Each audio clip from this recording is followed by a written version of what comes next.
नमस्कार दोस्तों, 4 PM middle east में आपका स्वागत है। मैं हूं आपके साथ प्रगति ठाकुर। 4 PM के इस चैनल पर हम आपके लिए लेकर आते हैं खाड़ी देशों से जुड़ी रोचक जानकारियां और कहानियां।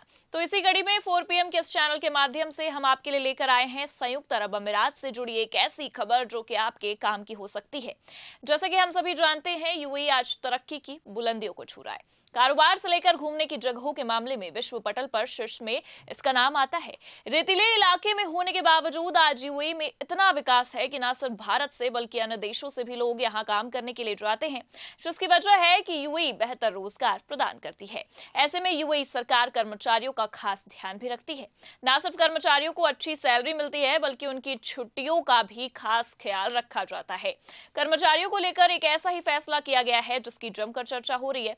तो आइए जानते हैं क्या है वो फैसला। तो आपको बता दें कि इसी महीने जुलाई की 1 तारीख को दुबई सरकार ने बड़ा ही ऐतिहासिक फैसला लिया। दुबई सरकार ने अपने सभी सरकारी कर्मचारियों के लिए 4 दिवसीय कार्य सप्ताह की शुरुआत की है।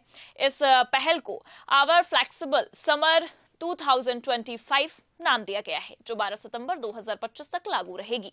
ये कदम न केवल कर्मचारियों के लिए बेहतर वर्क लाइफ बैलेंस को बढ़ावा देता है, बल्कि वैश्विक स्तर पर कार्य संस्कृति में भी एक नया मानदंड स्थापित करने की दिशा में भी एक महत्वपूर्ण प्रयास है। अब आपको बता दें कि दुबई का ये 4 दिवसीय कार्य सप्ताह का विचार कोई नया नहीं है। ये 2024 में सरकारी संस्थानों में किए गए एक सफल पायलट प्रोजेक्ट का परिणाम है। इस पायलट प्रोजेक्ट ने ये कर दिखाया है कि कम कार्य घंटों के बावजूद उत्पादक में कोई कमी नहीं आई है, बल्कि कर्मचारियों की संतुष्टि और कार्य जीवन संतुलन में सुधार हुआ है। इस पहल का मुख्य उद्देश्य कर्मचारियों को गर्मियों के दौरान बेहतर कार्य वातावरण प्रदान करना है और स्कूल की छुट्टियों के दौरान माता-पिता को अपने बच्चों के साथ अधिक समय बिताने का अवसर देना है। इस नई व्यवस्था की अगर बात की जाए तो इस व्यवस्था के तहत सरकारी कर्मचारियों को 2 समूहों में बांटा गया है। पहला समूह है, ये समूह सोमवार से गुरुवार तक प्रतिदिन 8 घंटे काम करेगा और शुक्रवार को पूर्ण अवकाश मिलेगा। इस तरह कुल साप्ताहिक कार्य समय 32 घंटे होगा।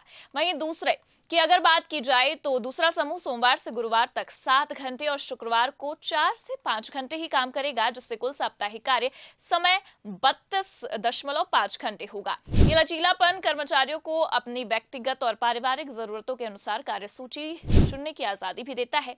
ये पहल संयुक्त अरब अमीरात के एयर ऑफ कम्युनिटी अभियान के अनुरूप है, जो सामुदायिक एकजुटता और कर्मचारी कल्याण पर जोर देता है। दुबई का ये कदम वैश्विक स्तर पर 4 दिवसीय कार्य सप्ताह की बढ़ती प्रवृत्ति का हिस्सा है। जापान, आइसलैंड और आयरलैंड जैसे देशों ने पहले ही इस मॉडल को अपनाया है और सकारात्मक परिणाम देखे हैं। विशेष रूप से आइसलैंड में 4 दिवसीय कार्य सप्ताह ने दिखाया कि कर्मचारियों के उत्पादक में वृद्धि हुई और तनाव का स्तर कम हुआ। वहीं इसी तरह जापान में माइक्रोसॉफ्ट जैसे कॉर्पोरेट्स में 4 दिवसीय कार्य सप्ताह लागू करके 40% तक उत्पादकता में वृद्धि देखी गई। दुबई का ये कदम विशेष रूप से इसलिए महत्वपूर्ण है क्योंकि ये मध्य पूर्व में इस तरह की पहल करने वाला पहला प्रमुख शहर है।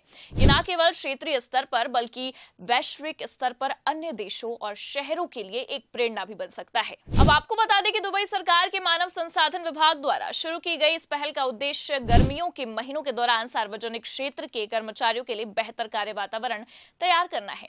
काम के घंटे कम होने से कर्मचारियों का कल्याण बढ़ता है, उत्पादकता बढ़ती है तथा श्रमिक अपने परिवार के साथ अधिक समय बिता सकते हैं। विशेषकर स्कूल की छुट्टियों के दौरान पिछले साल के पायलट प्रोजेक्ट में 21 सरकारी संस्थाएं शामिल थी और बताया गया कि इससे कर्मचारियों की संतुष्टि और खुशी और कार्य कुशलता में बढ़ोतरी हुई। वहीं डीजीएचआर के आला अफसर अब्दुल्ला अली बिन जायद अल फलासी के अनुसार ये कदम दुबई के आम लोगों की बेहतरी के बारे में सोचने वाली सरकार बनाने की कॉन्स्टिट्यूशन मुहाइदा को दिखाता है, जो कि संस्थागत दक्षता और कर्मचारी कल्याण के बीच संतुलन बनाए रखे। उन्होंने कहा कि ये पहल सरकारी कार्य वातावरण को बेहतर बनाने, इससे कर्मचारियों और समुदाय की जरूरतों के प्रति अधिक अनुकूल और उत्तरदायी बनाने के प्रति हमारी दृढ़ प्रतिबद्धता को दर्शाती है। ये पहल यूएई के समुदाय वर्ष के साथ भी जुड़ी है, जिसका उद्देश्य पारिवारिक संबंधों और समग्र सामाजिक कल्याण को मजबूत करना है। मौजूदा समय में 4 दिवसीय कार्य सप्ताह और कम कार्य घंटे केवल सार्वजनिक क्षेत्र के कर्मचारियों पर ही लागू होते हैं। हालांकि निजी क्षेत्र में लचीली कार्य नीतियों के विस्तार के लिए समर्थन बढ़ रहा है।